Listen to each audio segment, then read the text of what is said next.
Alright, good afternoon. Let's continue. Now, in our revision just now, we talked about AC signal, right? Can you recall AC signal can be represented in three ways. One, I give it to you the sine wave diagram, or I give it to you the sinusoidal expression, or I give it to you in the phasor form, right? Then we went on to talk about the complex number. Alright, complex number in a rectangular form and polar form. When you do addition, both in rectangular form. Subtraction, both in rectangular form. Multiplication, both in polar form. Division, both in polar form. When you do the multiplication, the angle you add. When you do division, the angle you subtract. Right? Then we went on to talk about right angle triangle. Right angle triangle. If I were to give you these two parameters, can you find the other two? The answer is yes, right? Or I give it to you a right angle triangle, and I give you this, and I give you this. Can you find the other two? Yes. You either use Pythagoras theorem or trigonometry, right? Pythagoras theorem say r squared plus x squared equal to z squared. Trigonometry say cosine theta equal to r divided by z. Sine theta is equal to x divided by z. Right? So with that, now we move on to point number 4. It's about reactance.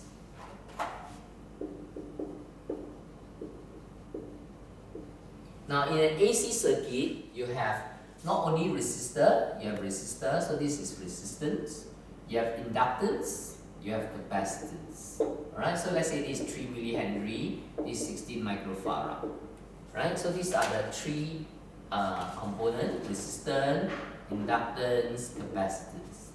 Now before you can do any mathematics with it, you must convert them into ohm first. So resistance, no conversion is needed. Let's say here is equal to 6 ohm. So this is 6 ohm. R is equal to 6 ohm. Whereas for inductance, to convert it, you need to use a formula, and we call it the inductive reactance. X stands for reactance. L stands for the inductive. So it's the inductive reactance, and the formula is 2 pi FL. Okay? So if my circuit operates on 50 Hz, then the mathematics, you must make it into 2 times pi times 50 times 3 times 10 to the power minus 3 ohms. So that is called the inductive reactance. And for capacitance, we put a C to represent this capacitance. So the formula is 1 over 2 pi FC.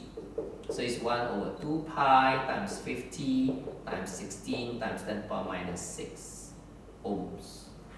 Okay? So do you know the mathematics how to convert inductance into reactance? 2 pi FL. Capacitance to reactance, 1 over 2 pi FC. Then another thing to add is, for inductance, you put a positive J in front. For capacitance, you put a negative J. So you differentiate the two types of reactance. When you see a positive J, you know there is an inductance. If you see a negative J, you know that is a capacitance. Right?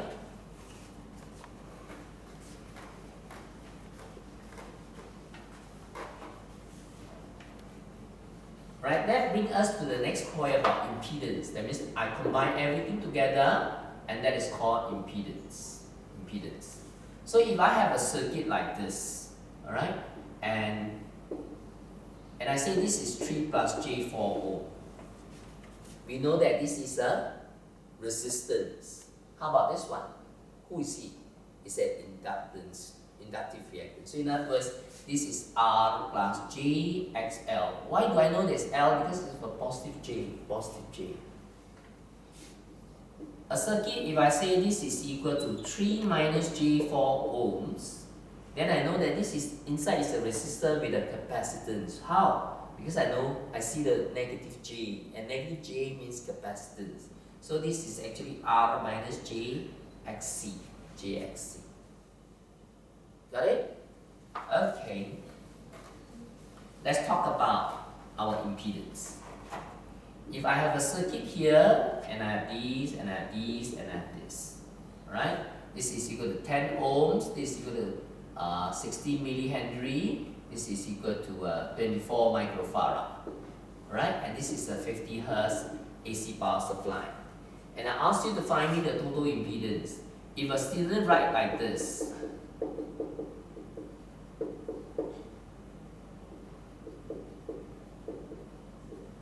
the answer is wrong. This is a wrong answer. Why is it wrong? Because the student has not converted the inductance and the capacitance into reactance yet to do the mathematics. So the correct thing is that you must convert into the formula. This one is 2 pi FL, so it's J 2 pi FL. Here's minus J 1 over 2 pi FC. Substitute all the values into the mathematics, then it is a correct answer. So 2 pi times 50 times 16 times 10 power minus 3 minus J 1 over 2 pi times 50 times 24 times 10 power minus 6. Only then this is a correct answer. Got it? So when you see the questions that has Henry and Farad, you must make them into ohms before you can do your mathematics.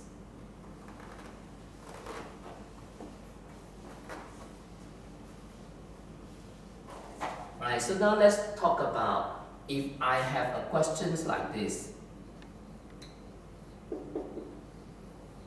Right? 3 ohms, 4 ohm, 9 ohm. And I ask you to find me the total impedance. The question has already given the values to you in terms of ohms. So what you need to do is to add them up. But to add it up, you must be careful. This is 3 plus J 4. How about this one? Is positive J or negative J? It's negative J. Right? Because this is a capacitance. So you know that you must tag along a negative J. So that becomes 3 minus J 5 ohms. Okay, so that's impedance. How about impedance in parallel or series parallel? Life becomes a little bit more complicated.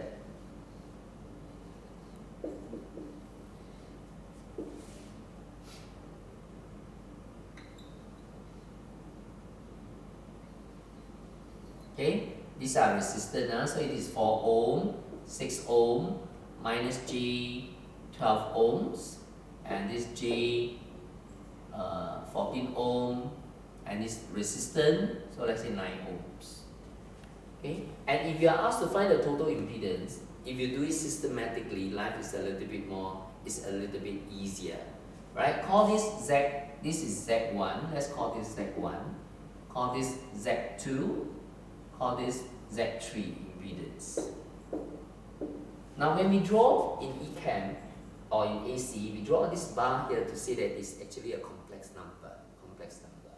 Right? So Z1 is equal to 4 ohm. No J because it's just a resistor. How about impedance 2? Is 6 minus J12 because this is a capacitance, right? How about Z3 is equal to 9 plus J 14 ohms. Okay? After you have get them into blocks, then you combine them. Alright. Now when you combine, you say that total impedance is impedance 1 plus impedance 2 parallel impedance 3. Correct? Then you go on to do your mathematics. Z1 plus, if you like shortcut, then is these two multiply together. Okay, shortcut goes like this.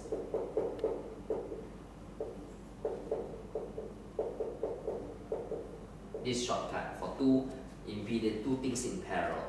So ask yourself, what must you do with these two? What form? Polar form. This one?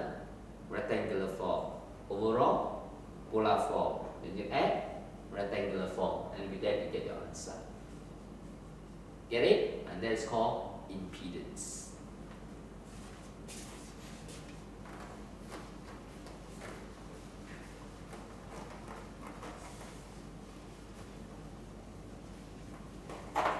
Okay, so we have already gone through impedance. So now we come to talk about characteristic of AC circuits. Just now 1, 2, 3, and then 4, 5. So now it's 6. Alright, characteristic.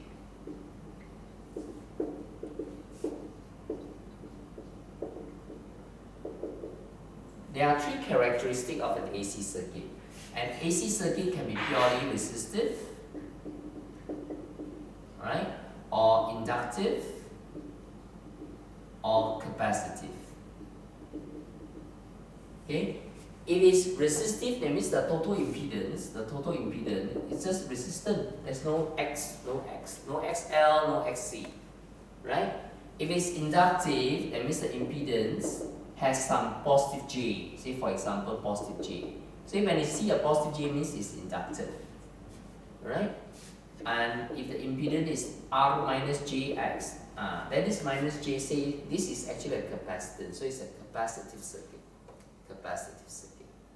And always remember, for an inductive circuit, the I is in phase with V in phase. I is in phase. We'll explain that later. For inductive, I lags V. And for capacitive, I leads V. Right? Remember this characteristic. Resistive circuit, the current and the voltage in the circuits, they are in phase. There's no phase difference. For inductive circuit, the current lags the voltage by an angle. We call them the phase angle. And for capacitive circuit, the current leads the voltage by a phase angle. Okay? Alright, let's practice.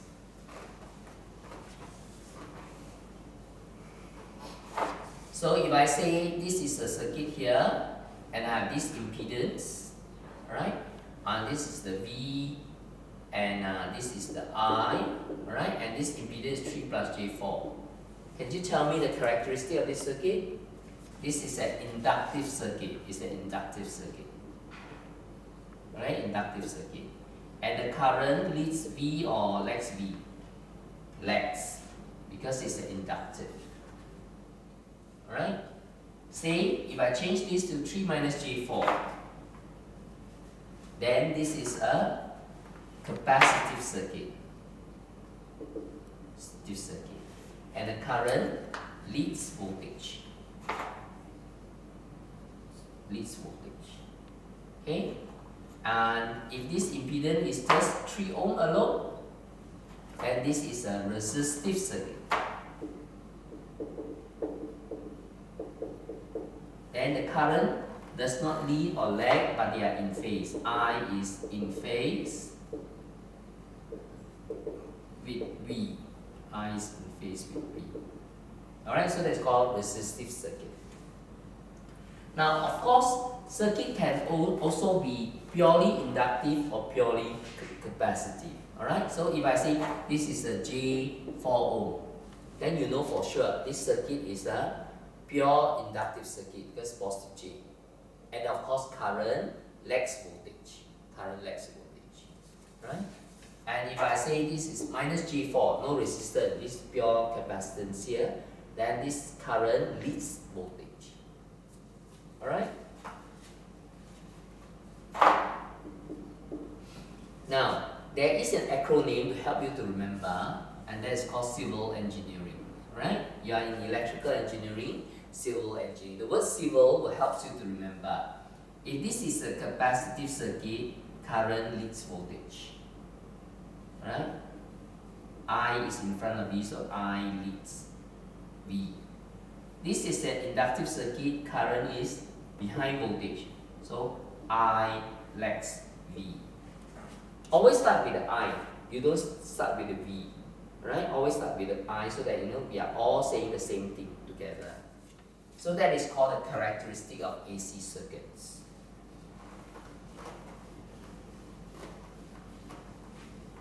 Alright, let's try one more example. I have an impedance here, right? And this is the voltage, and this is the current. I'm telling you that the circuit here, the current leads voltage by 60 degrees. Then I ask you, hey, what is the characteristic of this circuit?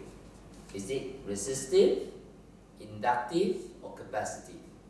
The answer is because current leads voltage, so therefore it is a capacitive circuit.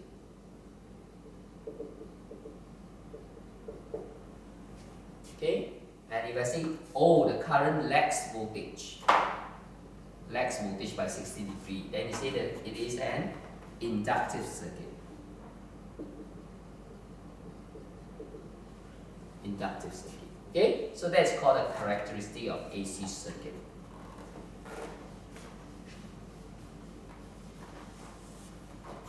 Alright. Now, how do we talk about this phase angle thing? Now, this phase angle can be presented to you in the phasor form or sinusoidal expression. So let's talk about it in phasor form. So if my current phasor is equal to 60, 20 degree ampere, and my voltage phasor is equal to 30, 10 degree volts. Okay? Now, if you draw the phasor, 30, 0, 10, 0, so here is 0 degree. So 10 degree is here. So this is my voltage phasor. Okay, so here is 10 degree.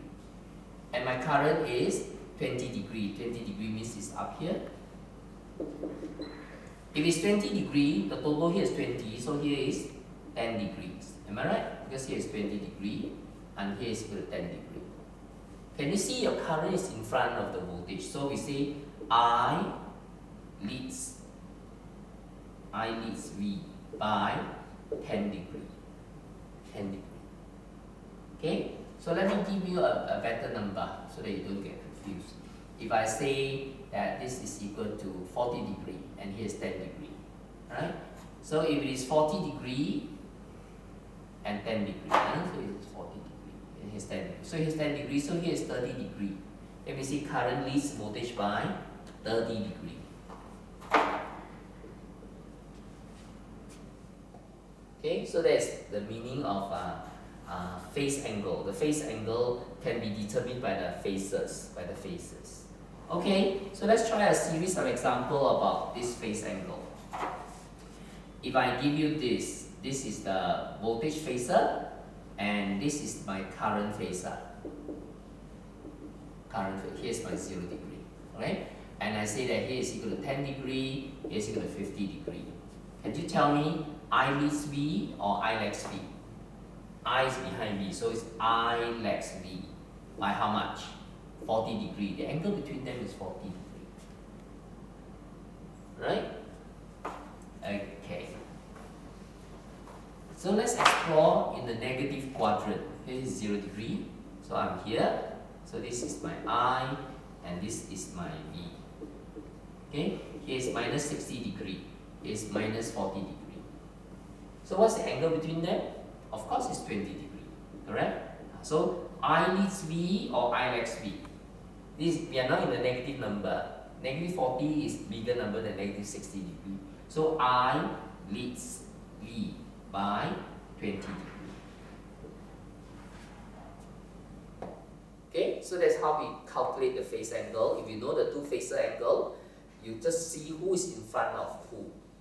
Right?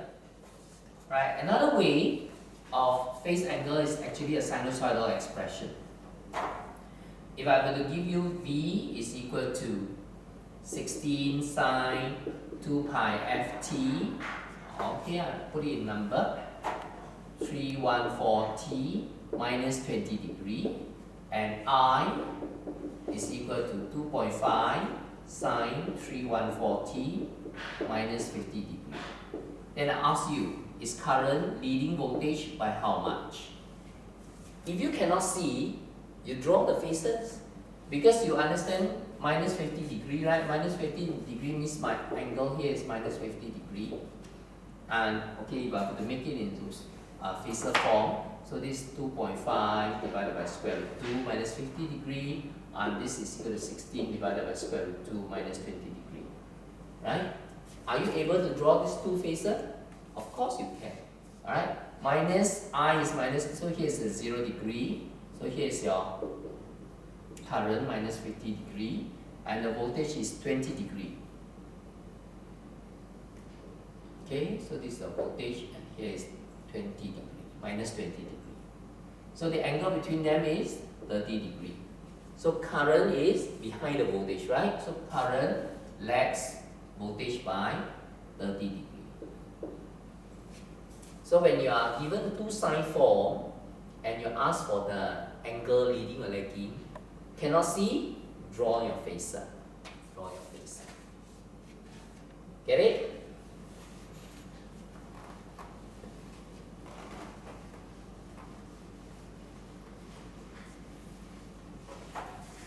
Okay, last point for this revision on our AC theory is called power factor. Now power factor is defined as cosine theta leading or lagging. Right? The theta is the angle between the total voltage and the total current. Total voltage and the total current. So if I give you a circuit like this, and I say that here is equal to 250 0° volts, and the current is equal to 6 minus 20 ampere. Then what is the power factor of this circuit? The power factor circuit is cosine theta leading or lagging. Alright? Now, do you know what is the theta here? Here is 0°, here is minus 20, so the angle between them is 20°. So it's cosine 20°, leading or lagging. Is your current behind the voltage or in front of the voltage? It's behind, so it's cosine 20°, lagging. Likewise, if I change this to positive 20°, then your current now is leading the voltage, right? So you say cosine 20°, leading.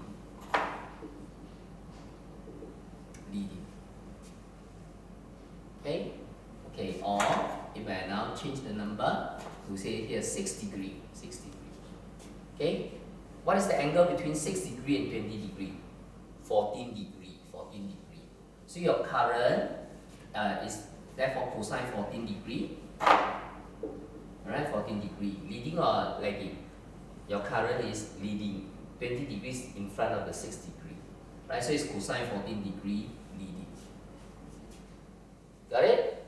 So that is all the 8 points that I feel that you should know for the revision of AC theory.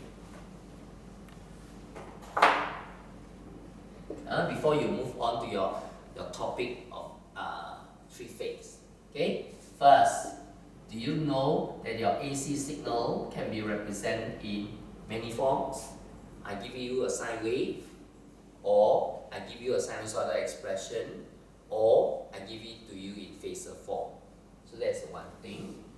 Then second thing is the complex number. Do you know how to handle complex number? Rectangular form, polar form. Third, do you know how to manipulate right angle triangle? Do you know how to use Pythagoras theorem? Do you know how to use cosine theta and sine theta?